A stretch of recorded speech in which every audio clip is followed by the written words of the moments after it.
adapted oak landscapes are home to numerous plants and animals and provide an important resource that we don't see often on the landscape anymore. In this video, we're going to talk about the various tools that landowners have in order to do oak restoration projects on their property and who to talk to when you want to get started. OSU Extension is a great place to get started if you don't know where to go. We can help connect you to various resources to help you learn more, but also to the various agencies that can help you get the work done and potentially get financial assistance for the work that you hope to do. Since time immemorial, the Confederated Tribes of Grand Ronde have been the historical caretaker of the Willamette Valley. The Kalapuya fire practices made the valley an open prairie, oak woodland, and oak savanna system. Since the removal of indigenous fire practices, trees and shrubs have encroached on the valley landscapes and caused a more closed, forested system. Oak habitats were once the most prevalent habitat in the entire Willamette Valley, and now they're almost gone.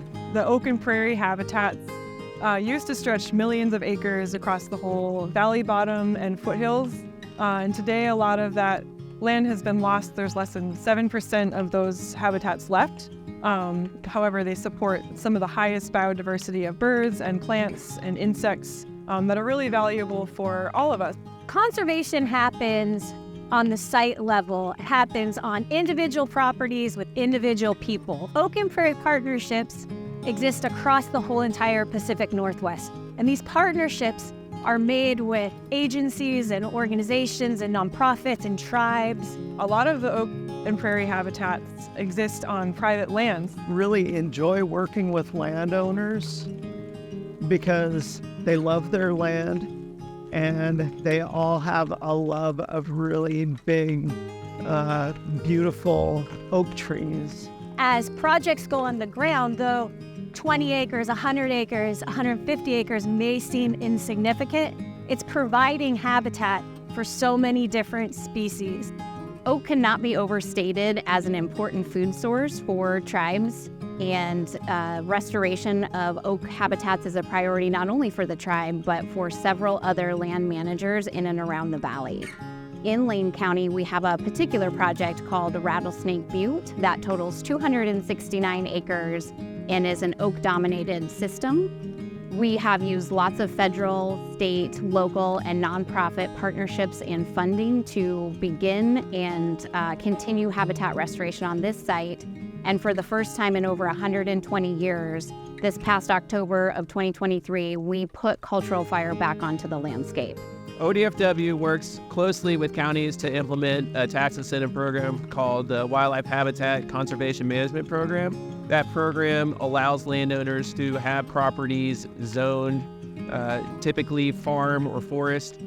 In lieu of doing those activities, they can set it aside for wildlife. It allows landowners who have large chunks of land to provide the benefit to fish and wildlife species that a lot of our public lands do. So even though projects are small, when you start piecing them together within the Willamette Valley, within Oregon, within the Pacific Northwest, all of these projects add up to landscape scale conservation.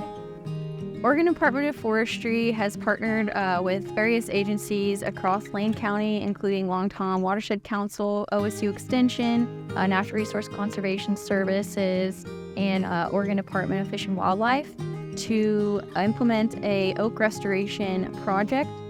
The goal of this project was to develop a Southern Willamette Valley oak management template that landowners could use for their properties to link them to funding resources to help them with oak restoration activities. If you're a landowner looking to develop a management plan, this can get you well on your way with some good content and placeholders for where you need to add property-specific information. For NRCS, landowners that want to participate in forestry-related projects first needs to have a forest management plan. So this template will work well for landowners who either want to do the work themselves or for partners that would want to write the plan in conjunction with the landowner. We do have cost share assistance for doing oak woodland and savanna restoration in addition to general forestry work and just agricultural practices.